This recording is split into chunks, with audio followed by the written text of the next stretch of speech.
ভক্তবৃন্দ, মেদিনীপুরে একটি বিশাল অনুষ্ঠানে কেশপুরে একটি সুন্দর অনুষ্ঠান শুরু হতে চলেছে।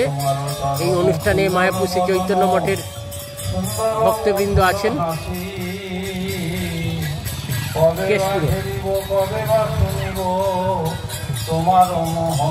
কেশপুরে অনুষ্ঠান। সামনেই বারোয়ারি অনুষ্ঠান, বারোয়ারি মন্দির।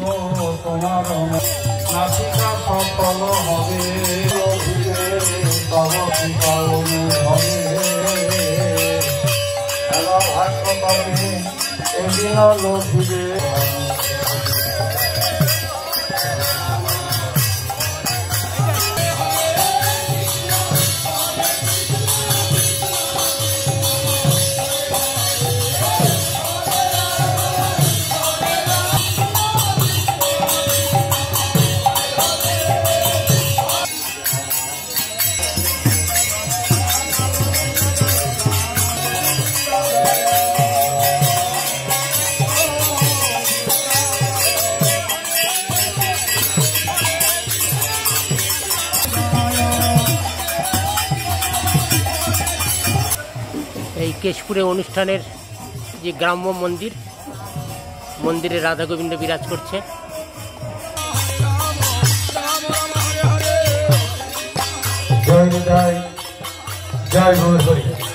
এতক্ষণ আপনাদের সামনে শ্রীমদ্ ভাগবত থেকে পাঠ করে শোনালেন অভিরাম জানা মহাশয়।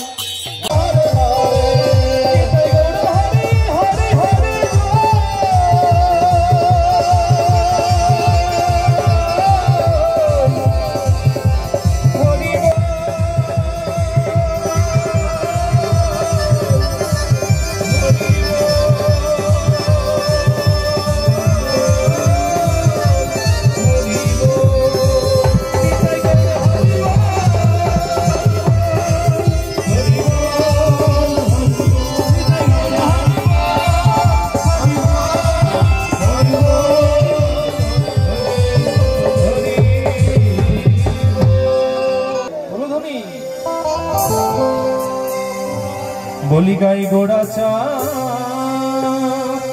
মধুর সারে হরে হরে হরে কৃষ্ণ কৃষ্ণ কৃষ্ণ হরে হরে হরে রাম রাম রাম হরে হরে। বলি গাই গোরা চাঁদ মধুর স্বরে কৃষ্ণ কৃষ্ণ হরে হরে। বলি গাই গোরা কৃষ্ণ কৃষ্ণ হরে হরে। গাই গোরা চাঁদ মধুর স্বরে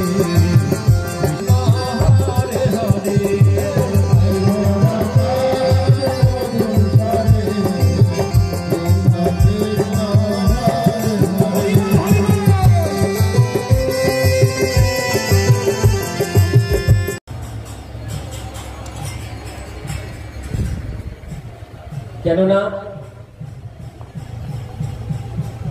ভগবান জীবকে করুণা করার জন্য তিনি বারবার অবতীর্ণ হন। কেন? ভারত ভূমিতে মনুষ্য জন্ম যার জনম সার্থক করি কর পরোপকার। আমরা ভারত ভূমিতে মানুষ, আমরা যতক্ষণ পর্যন্ত নিজের জীবনটাকে না বুঝতে পারবো যে মনুষ্য জীবনের কর্তব্য কি, এই জন্য মনুষ্য জীবনটাকে বলা হয়েছে দেবদুর্লভ। এই দেবদুর্লভ শরীর, এই মনুষ্য শরীরটাকে দেবতা পর্যন্ত প্রার্থনা করে। আমরা মনে করি স্বর্গে সুখ আছে, না, দেবতারা বলছে না, গোবিন্দ নামে গোবিন্দ সেবায় সুখ আছে। যুধিষ্ঠির মহারাজ বলেছিলেন, কিবা আশ্চর্য পদ বলিকারে কোন যোগ সুখী হয়েছে এই বিশ্ব চরাচরে। চোখের সামনে আমরা দেখছি আশ্চর্য ঘটনা। সংসার থেকে একজন চলে যাচ্ছে, আমরা মনে করছি আমরা যাব না। এটাই বড় আশ্চর্য। কে সুখী? যে হরি ভজন করে তিনি সুখী। সেই কারণে আর পথ কি? মহাজন গতস্য পন্থা। মহাজন যেই পথে করে গমন। মহাজনগণ, মহাজন কারা?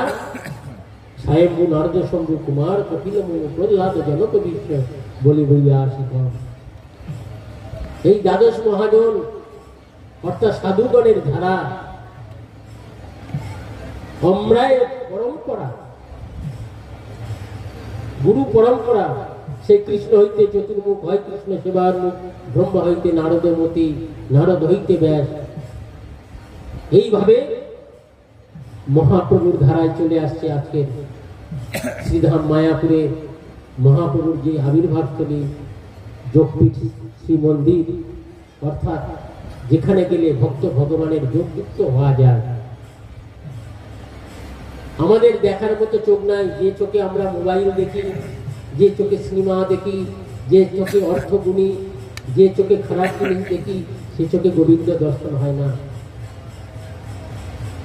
কিন্তু গোবিন্দ বলছেন, আমি সচির অঙ্গনে শিবা অঙ্গনে, সচির অঙ্গনে তিনি খেলা করছেন। আমরা যদি সেই সচি মায়ের বাড়ি পৌঁছাতে পারি, তাহলে তিনি আমাদেরকে দর্শন করবে। ও ভক্তরা সংসার থেকে আজকে আমাকে দর্শন করার জন্য এসছেন, তিনি আমাদের দেখবে। আমরা মায়ার চক্ষু দিয়ে আমরা তাকে পেতে পারি নাই। সেই জন্য প্রভুপাদ বলেছেন, কান দিয়ে সাধু দেখো। নির্গুণ বস্তুকে লাভ করার জন্য একমাত্র কান ছাড়া দ্বিতীয় কোনো রাস্তা নাই। কর্ণের ভিতর দিয়ে মরমে পশিল গো, আকুল করিল মোর প্রাণ।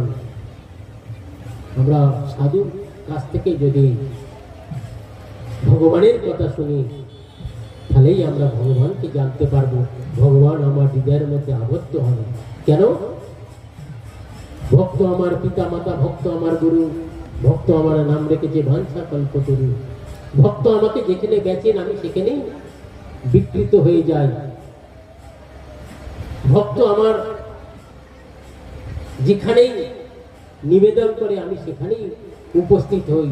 যেখানে তিনি আমাকে ডাকেন সেখানেই আমি হাজির হয়ে যাই। সেই জন্যে ভগবান তিনি সেই ভক্তকে বক্ষে ধারণ করিয়াছেন। শুধু ভক্তকে নয়, ভক্তের চরণ তিনি বক্ষে ধারণ করিয়াছেন। গোবিন্দ ভিগুপদ চিহ্ন আর লক্ষ্মী দেবী বিরাজ করছেন। আর ভক্তের চরণ দুলি তিনি তিলক ললাটে করে আছেন। ভক্তের ময়ূরগুচ্ছ রয়েছেন। সেই জন্য আমরা একটি ছোট গল্প শাস্ত্রে পাই। এক সময় সামান্য একটি ক্ষুদ্র জীব ময়ূর, তিনি বৃন্দাবনে জন্মগ্রহণ করে চিন্তা করলেন যে আমি বৃন্দাবনে জন্মগ্রহণ করে যদি গোবিন্দের কৃপা যদি না পাই, তাহলে আমার জন্মটা বৃথা। তাই তিনি নন্দলায় নন্দর ভবনে কৃষ্ণ নামে কীর্তন করছেন। 1 বছর ধরে কৃষ্ণ নাম কীর্তন করছেন, কিন্তু গোবিন্দকে দর্শন পেলেন না। মনের দুঃখে তিনি বর্ষানায় রাধারানীর কাছে চলে গেলেন। রাধারানীর কাছে গিয়ে তিনি ওই কৃষ্ণ কৃষ্ণ কীর্তন শুরু করলেন। রাধারানী বললেন, কি আমার প্রাণদেবতা, আমার প্রাণনাথের কীর্তন কে করছে? তিনি বার হয়ে এসে সামান্য একটা পক্ষী, তিনি আদর করলেন, আশীর্বাদ করলেন, স্নেহ বিতরণ করলেন। তিনি রাধারানীর কৃপা নিয়ে তিনি আবার নন্দালয়ে গিয়ে তিনি রাধা রাধা কীর্তন করলেন। শ্যাম ছাড়া রাধা নাই, রাধা ছাড়া শ্যাম নাই। অর্থাৎ যতক্ষণ পর্যন্ত ভক্তের কৃপা যদি না হচ্ছে, ভক্তের করুণা যদি না হয়, আমরা গোবিন্দকে পাবো না। তাই তিনি নন্দালয় গিয়ে রাধা কীর্তন শুরু করলেন। সঙ্গে সঙ্গে কৃষ্ণ এসে তাকে স্নেহ করলেন, আদর করলেন। তখন কৃষ্ণ বললেন, তুমি এত বড় ভক্ত, আমার প্রিয়তমের কীর্তন করছো, তুমি সর্বশ্রেষ্ঠ ভক্ত, তোমাকে আমি শিরে ধারণ করব। তিনি আজ সেই ময়ূরপুচ্ছ রূপে ভগবানের মস্তকে বিরাজ করছেন। সেরকম আমরা যদি ভক্ত হতে পারি, তাহলেই ভগবান আমাদের কথা শুনবেন। আমরা গীতাতে শুনেছি যে 4 প্রকার লোক ভগবানকে লাভ করে। অর্থার্থে জিজ্ঞাসু জ্ঞানী সে উত্তমম। আর্তনাদ করেছিলেন, জানেন, একটা হাতি বিপদে পড়েছিলেন, জল খেতে নেমেছিলেন, সঙ্গে সঙ্গে কুমির তার পা ধরে টানছেন, অনেক টানাটানি করলো, কিন্তু নিজেকে রক্ষা করতে পারে না। কেন? ও জলের মধ্যে আছে, কুমির শক্তি পাচ্ছে, হাতি আস্তে আস্তে দুর্বল হয়ে যাচ্ছে। তিনি দেখলেন, হায় হায়, এই বিপদে কি আমার করিতে উদ্ধার। এই জন্য তিনি বিপদে মধুসূদন, কুন্তী দেবী, তিনি ভগবানের কাছে বিপদ প্রার্থনা করেছিলেন। কেন? কষ্ট করলে কেষ্ট পায়, কিন্তু আমরা কষ্ট করতে চাই না। আমাদের প্রভুপাদ বলেছেন, যাহারা হরি ভজন করিতে আসিয়া আরাম আয়ের সুবিধা খোঁজেন, তাহারা কোনদিন মায়ার হাত থেকে উদ্ধার হইতে পারে না। মায়ারে করিয়া জয় ছাড়ানো না যায়, সাধু গুরু কৃপা বিনা নাই তো উপায়।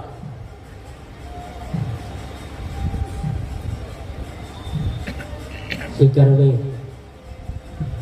আমাদের জানা কর্তব্য যে আমরা কিভাবে এই মায়ার সংসার থেকে ভগবানের কাছে পৌঁছাতে পারি।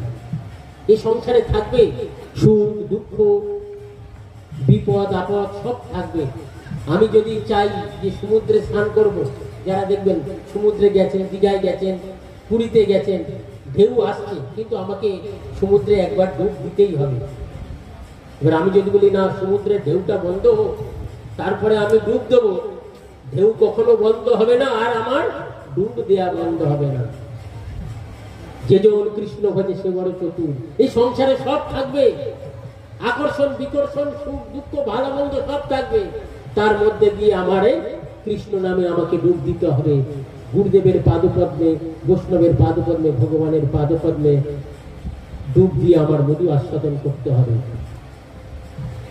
সেই কারণে আমাদের অবশ্যই প্রয়োজন, ভগবান আমাদের সুযোগ দিয়েছে, দুর্লভ মনুষ্য জন্ম, দেব দুর্লভ। কেন? চোখ দিয়েছে তাকে দর্শন করার জন্য, কান দিয়েছে তার হরিকীর্তন শোনার জন্য, মুখ দিয়েছে তার গুণকীর্তন করার জন্য, হাত দিয়েছে হরিনাম করার জন্য, পা দিয়েছে শ্রীরাম মায়াপুরে ধামে পরিক্রমা করার জন্য। যদি না করি তাহলে কি হবে? ধর্মহীনা পশু না সমানা। মানুষ আকার হইলে কি হবে? করিলি পশুর কাম। ভাগবতে 2য় স্কন্ধ আরো বলেছেন, বড় অস্ত্র খারো সৎসত পুরুষ পশু রোজক কর্ণ পাথে পেত গজাগ্রজ। মনুষ্য জন্ম লাভ করে যে সাধুকে হরিকথা শুনল না, যে হরিনাম করলো না, সে একটি কুকুর, একটি শুয়োর, একটি পশু, একটি গাধা, একটি উট। তারা যদি আমাকে প্রশ্ন করে যে আপনি মানুষ হয়ে কি করলেন, আমরা কি উত্তর দিতে পারবো? উত্তর দিতে কিন্তু পারবো না। সেই জন্য আমাদের মনুষ্য জন্মের পরম কর্তব্য হরি ভজন। প্রভুপাদ আরো বললেন, যারা সর্বক্ষণ মহামন্ত্রের দ্বারাই আমাকে ডাকেন, তাহাই ভক্তি বলিয়া জানেন। আমরা মনে করি ঠাকুরকে একটু ধূপ দীপ দেখালাম, একটু ঘন্টা নেড়ে দিলাম, একটু ফুল দিলাম, নিজেকে মাথা ঠুকে দিলাম, এইটাই ভক্তি না। যিনি সর্বক্ষণ, মহাপ্রভু সেই শিক্ষা দিলেন, হাতে কাজ মুখে নাম। সংসারের কাজ হাতে করো, এই শরীর থাকলে সংসার থাকবে, কিন্তু মুখটা তো কাজ করে না। মহাপ্রভু বলেন, খাইতে শুইতে নাম যথাযথ লও, দেশকাল নিয়ম নাই সর্বসিদ্ধি হয়, সর্বশক্তি নামে দিল করিয়া বিভাগ, আমার বুদ্ধৈব নামে নাই অনুরাগ। তাই আমরা সমস্ত কার্যের মধ্যে দিয়ে যদি আমরা ভগবানের নাম করি, তাহলে ভগবানের অবশ্যই তিনি নামই হরিনাম করে তিনি নেমে আসেন, ভক্তের কাছে নেমে আসেন। তাই আমাদের ভক্ত হতে হবে, হরিনাম করতে হবে। আর হরিনাম যিনি সর্বক্ষণ করেন, কোন অবস্থার মধ্যে যারা ভুলেন নাই তারাই ভক্ত। আর ভক্ত হতে পারলেন ভগবানের করুণা পাবো, আমরা শান্তিতে থাকবো, আনন্দ থাকবো, ভালো থাকবো, এই আশা করি এবং ভগবানের কাছে প্রার্থনা করি। আপনারা ভালো থাকুন, সুন্দর থাকুন, এই বলে পূজা কমিটির, এই উৎসব কমিটির ভক্তদের আরেকবার দণ্ডবত প্রণাম জানিয়ে আমার হরিকথা শেষ করছি। বাঞ্ছা কল্পতরুভ্যশ্চ কৃপা সিন্ধুভ্য এব চ পতিতানাং পাবনেভ্যো বৈষ্ণবেভ্যো নমো নমঃ। এখন আমাদের শ্রীধাম মায়াপুরের মহাপ্রভুর আবির্ভাব স্থলী যোগপীঠ শ্রীমন্দির, সচিমায়ের অঙ্গন, শ্রীবাস অঙ্গন, অতিরিক্ত ভবন এবং আকর মঠরা শ্রী চৈতন্য মঠ, মহাপ্রভুর ধর্ম লুপ্ত হয়ে গেছিল। পরবর্তীকালে ভগবানের নিজজন জগৎগুরু প্রভুপাদ ভক্তি সিদ্ধান্ত সরস্বতী গোস্বামী ঠাকুরের তিনি এসে আবার পুনরায় মহাপ্রভুর ধর্ম প্রচার করেছেন। সেই মহাপ্রভুর কৃপাভাপ্ত ভক্তি সিদ্ধান্ত সরস্বতী গোস্বামী ঠাকুরের আপনজন, তার কৃপাপ্রাপ্ত মায়াপুর শ্রী চৈতন্য মঠের অন্যতম প্রচারক ভক্তি সুন্দর জিতেন্দ্র মহারাজের শ্রীমুখ থেকে অমৃতময় হরিকথা শ্রবণ করুন, আপনাদের নিজেদের জীবন ধন্য করুন। ওম জ্ঞানতিমিরন্ধস্য জ্ঞানাঞ্জনশলাকয়া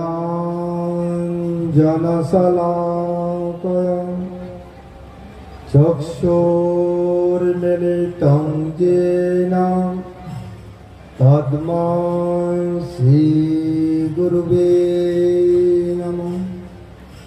বাঞ্ছাকল্পতরুভ্যশ্চ কৃপা সিন্ধুভ্যৈব চ পতিতানাং পাবনেভ্যো বৈষ্ণবেভ্যো নমো নমঃ। জয় শ্রীকৃষ্ণ চৈতন্য প্রভু নিত্যানন্দ, শ্রী অদ্বৈত গদাধর শিবাসাদি গৌরভক্তবৃন্দ। হরে কৃষ্ণ কৃষ্ণ কৃষ্ণ হরে হরে, হরে রাম রাম রাম হরে হরে। সর্বপ্রথম মদীয় গুরুপাদ পদ্ম মায়াপুর শ্রী চৈতন্য মঠের বর্তমান আচার্যদেব ওম বিষ্ণুপাদ শ্রী শিল ভক্তি স্বরূপ সন্ন্যাসী গোস্বামী শ্রী গুরু মহারাজের আতুল চরণে আমি আমার ধন্যবাদ প্রণাম জ্ঞাপন করছি। তিনি আমার প্রতি প্রসন্ন হন, তিনি জয়যুক্ত হন। ধামভূষণ ওম বিষ্ণুপাদ শ্রী শিল ভক্তি সুধীর পর্যটক মহারাজের আতুল চরণে আমি আমার ধন্যবাদ প্রণাম জ্ঞাপন করছি। তিনি আমার প্রতি প্রসন্ন হন, তিনি জয়যুক্ত হন। সমস্ত ব্রহ্মচারীবৃন্দ, ভক্তমণ্ডলী, মাতৃমণ্ডলী সকলের চরণে আমি আমার ধন্যবাদ প্রণাম জ্ঞাপন করছি। আপনারা আমার প্রতি প্রসন্ন হন, আপনারা জয়যুক্ত হন। ইন্দ্রবাজার উৎসব কমিটির সমস্ত সদস্যবৃন্দ, গ্রামবাসী সকলের চরণে আমি আমার দণ্ডবোধ প্রণাম জ্ঞাপন করছি। আপনারা আমার প্রতি প্রসন্ন হন, আপনারা জয়যুক্ত হন। আজকে আমরা এখানে সমবেত হয়েছি কলিযুগ পাওয়াকারী ভগবান শ্রী চৈতন্য মহাপ্রভুর প্রবর্তিত যুগ ধর্ম নাম সংকীর্তন প্রচার করবার জন্য সারা বিশ্বে জগৎগুরু ভক্তি সিদ্ধান্ত সরস্বতী গোস্বামী ঠাকুর শিল প্রভুপাদ তার অনুগামীদেরকে সারা পৃথিবীতে প্রেরণ করে গৌরবাণী প্রচার করেছেন এবং মহাপ্রভু নিত্যানন্দ প্রভু হরিদাস ঠাকুরকে যে আদেশ করেছিলেন, শুনো শুনো নিত্যানন্দ, শুনো হরিদাস, সর্বত্র আমার আজ্ঞা করহ প্রকাশ, গৃহে গৃহে যাইয়া কর এই ভিক্ষা, বল কৃষ্ণ ভজ কৃষ্ণ কর কৃষ্ণ শিক্ষা। ইহা বই না বলিবা না বলাইবা। তাই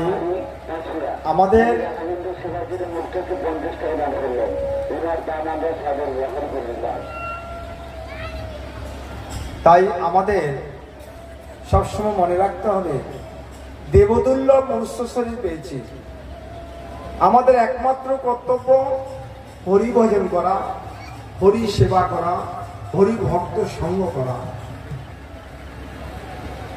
দেবতারাও আকাঙ্ক্ষা করছেন মনুষ্য শরীর পাওয়ার জন্য। কেন?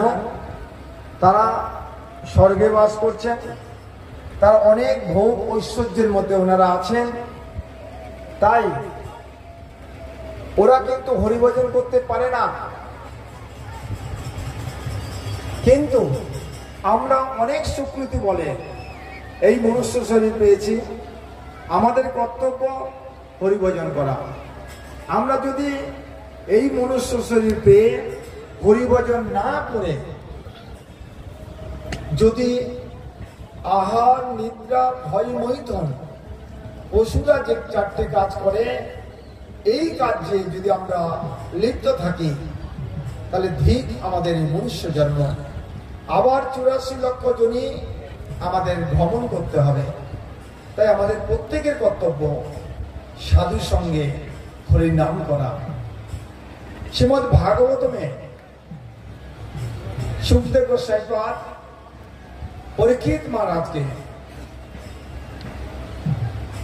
যে বক্তব্য রেখেছিলেন, জীবের আত্মান্তিক মঙ্গল কিসে হবে, সবই পুংস পর ধর্ম, যতর ভক্তি অধক সজে, অহেতুত্ব প্রতিহতা এই আত্মা সুপ্রসিদ্ধতি। তাই আমাদের সবসময় মনে রাখতে হবে যে আমাদের একমাত্র কর্তব্য হচ্ছে যতর ভক্তি অধক সজে। ভক্তি মানে সেবা। কার সেবা করব? বলছেন আমরা দুটো সেবা আমরা করতে পারি, হয় মায়ের সেবা করব, না হয় ভগবানের সেবা করব। মায়ের সেবা করলে 84 লক্ষ জনিতে বারবার আমরা পুনরাবর্তিত হতে থাকবো। জন্ম মৃত্যু জরাব্যাধি নামক দুঃখ কষ্টের মধ্যে আমাদের থাকতে হবে, তিতাব জ্বালায় আমাদের দগ্ধীভূত হতে হবে। আর যদি ভগবানের সেবা করি, তাহলে এই জন্ম মৃত্যু জরাব্যাধি নামক দুঃখ কষ্ট থেকে নিষ্কৃতি পেয়ে আমরা ভগবত ধামে যেতে পারবো। আর যদি ভগবানের আমরা সেবা করি, তার প্রসেসটা কি, তার পদ্ধতিটা কি, তার রাস্তাটা কি, এটা আমাদের জানতে হবে। তাই মহাপ্রভু যখন পুরীধামে ছিলেন, স্বরূপ দামোদর রায়মানন্দকে বলছেন যে আমরা কি করে ভক্তি করব। যাও ভাগবত করো, বৈষ্ণবের স্থানে একান্ত আশ্রয় করো চৈতন্যের চরণে, চৈতন্যের ভক্তে নিত্য করো সঙ্গ, তবে তো জানিবে শাস্ত্রে সিদ্ধান্তে সমুদ্রের তরঙ্গ। ভক্ত সঙ্গ করতে হবে। ভক্ত সঙ্গ যদি আমরা না করব, ভক্ত সেবা যদি আমরা না করব, তাহলে কিন্তু আমরা ভগবানের সেবা করতে পারবো না? এখানে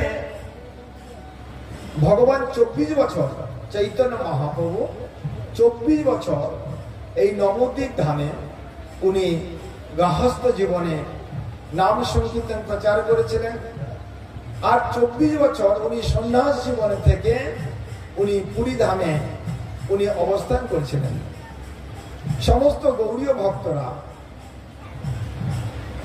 পুরী ধামে রথযাত্রার প্রাক্কালে শিবানন্দ সেনের সহযোগিতায় নিত্যানন্দ প্রভুর পরিহর্তে উনি পুরী ধামে ওনারা গিয়েছিলেন।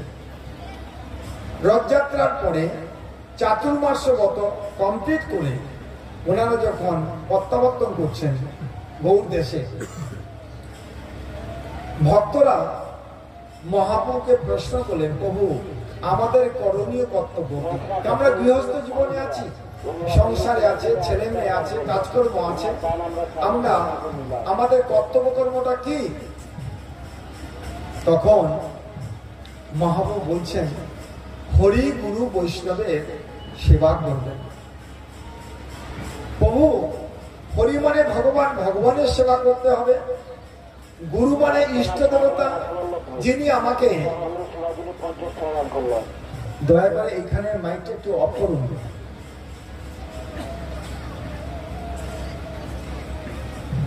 হরি মানে ভগবান, ভগবানের সেবা করতে হবে। গুরু মানে ইষ্ট দেবতা, যিনি আমাকে মন্ত্র দীক্ষা দিয়েছে, তার সেবা করতে হবে। বৈষ্ণব চিনব কি করে? মহাপ্রভু বলছেন, যার মুখে কৃষ্ণ কথা জানিবা সে বৈষ্ণব। যার মুখে কৃষ্ণ কথা জানিবা সে বৈষ্ণব। যিনি কৃষ্ণ কথা বলে,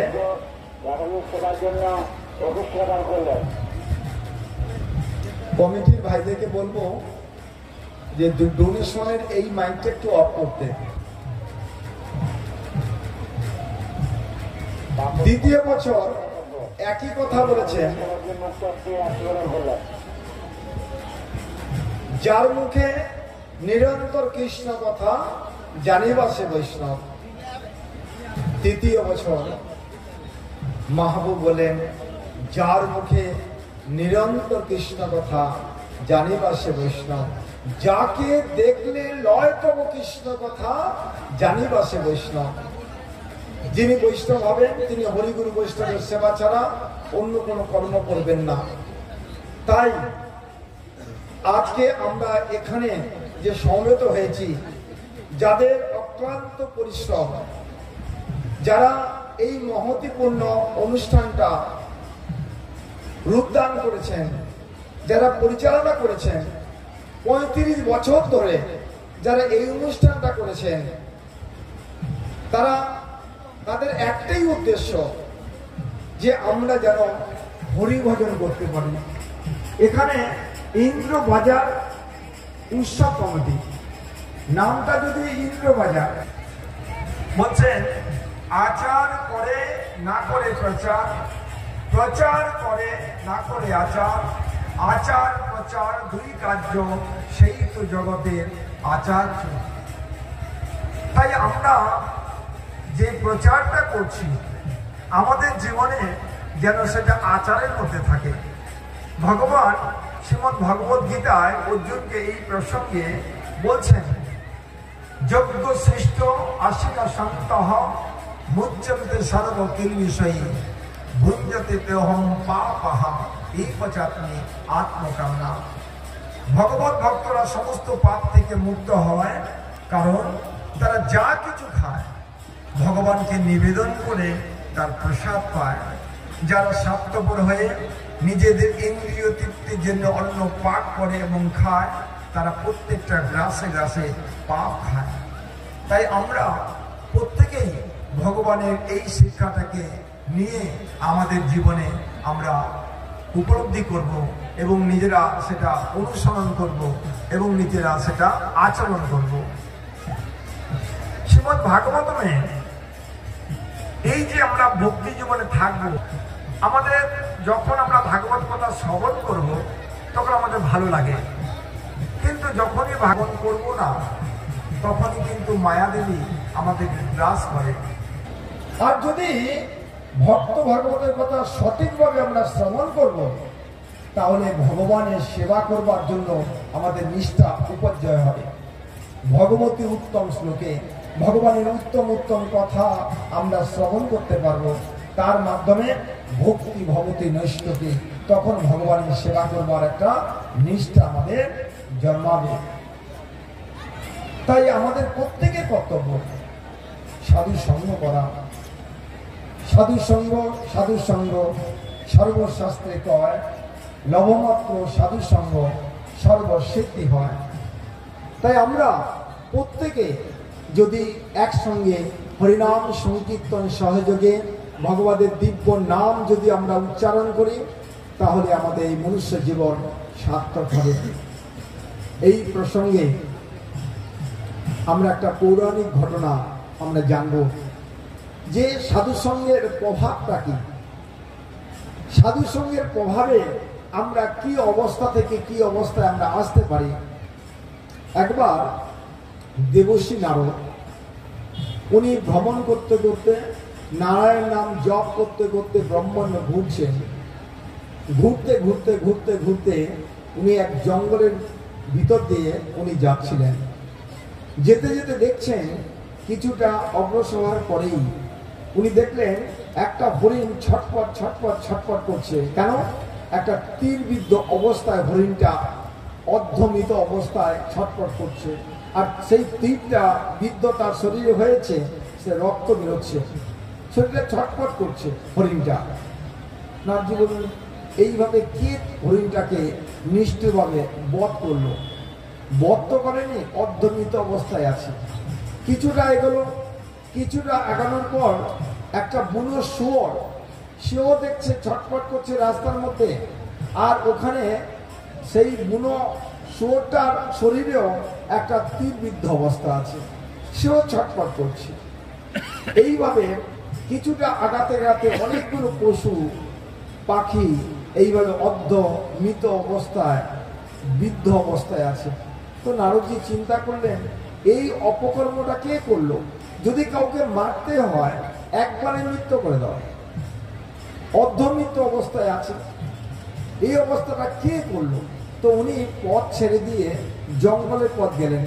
যেতে যেতে দেখছে কতগুলো হরিণ ওখানে বিচরণ করছে।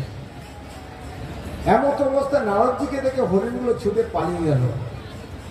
তো ওখান থেকে নারদজি একটা আওয়াজ পেল, চিৎকার করে কেউ একজন বলছেন, চিৎকার করে বলছেন, কে তুমি এখানে? তুমি রাস্তা ছেড়ে দিয়ে এই আমার শিকারগুলোকে তুমি তাড়াইতে লাগানো। সঙ্গে সঙ্গে নারদজির সামনে সে এসে উপস্থিত, যেন সাক্ষাৎ যমরাজ, কালো লাল চোখ একটা বেদ, সে তীর ধনুক নিয়ে এই কর্মটা করছে। তো বলছেন, তুমি তোমার মূল পথ ছেড়ে দিয়ে এই জঙ্গলের পথ কেন নিয়েছো? আমার শিকারগুলোকে তাড়িয়ে দিয়েছো কেন? নারদজি বলছেন, আমি অন্বেষণ করছিলাম সে এইরকম মহা পাপ কর্ম কে করছে। এই হরিণগুলোকে কি তুমি বধ করেছো? বলছে, হ্যাঁ, আমি হচ্ছে বেদ, আমার কাজ হচ্ছে জীবিকা নির্বাহ করা, এইভাবেই পশু শিকার করে আমি জীবন নির্বাহ করি। বলছে, আচ্ছা একটা কথা বলবো, তুমি এই পশুগুলোকে এই অর্ধমৃত্য না করে তুমি একবারে তুমি মারছো না কেন? বলছে, ওরা যত কষ্ট পাবে আমি তত আনন্দ পাবো। বলছে, তুমি কি জানো না এর দ্বারা তোমাকে অনেক পাপ যন্ত্রণা নরক যন্ত্রণা ভোগ করতে হবে?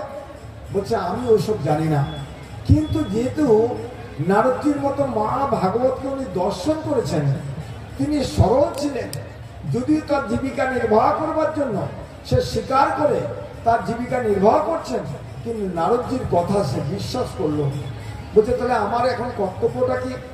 বলছে, দেখো, তুমি এই হিংসা মনোবৃত্তিগুলো তুমি বন্ধ করো। তাহলে আমি আমার খাদ্য হবে কি করে, আমার চলবে কি করে, আমার সংসার চলবে কি করে? নারদজি বলছেন, তুমি যদি ভগবানের নাম করো তাহলে ভগবানই তোমার সংসার নির্বাহ করবে। গীতাতে এই প্রসঙ্গে ভগবান একটা শ্লোক বলছেন অর্জুনকে, অনন্য চিন্তয়ন্ত মাম যে জনপাজ্যুপাসতে তেষাং নিত্য অভিযুক্তা নাম যোগক্ষমম বহমহ। অনন্য চিত্তে যদি কেউ আমার উপাসনা করে আর যদি আমার সেবা করে, আমার নাম করে, আমার ভক্ত সঙ্গ করে, তাহলে তার যেটা নেই আমি তা সেটা সরবরাহ করি, বহমহ, আমি সেটা বহন করে তাকে দিই। আর তার কাছে যেটা আছে আমি সেটা সংরক্ষণ করি। তো নারদজি সে জ্ঞাতকে বলছেন, দেখো তোমার ওই তীর ধনুটাকে প্রথমে ভেঙে দাও। তোমার এই পাপ অর্জিত যে অর্থ সঞ্চয় করেছ সেটা গ্রামের গরিব দুঃখীদেরকে, বৈষ্ণবদেরকে তুমি এটা দান করে দাও। বলছে আমার চলবে কি করে? বলছে ভগবান তোমার চালাবে। আর তুমি ওখানে একটা তুলসী মণ্ডপ তৈরি করো ওই নদীর পাড়ে, আর ওখানে তুলসী মণ্ডপ করে তোমাকে আমি যে নাম দিচ্ছি তুমি সে নাম করো। বলো না হরে কৃষ্ণ হরে কৃষ্ণ কৃষ্ণ কৃষ্ণ হরে হরে হরে রাম হরে রাম রাম রাম হরে হরে। তুমি এই হরির নাম করো, দেখবে তোমার যেটা প্রয়োজন ভগবান তোমার সেটা সরবরাহ করবে।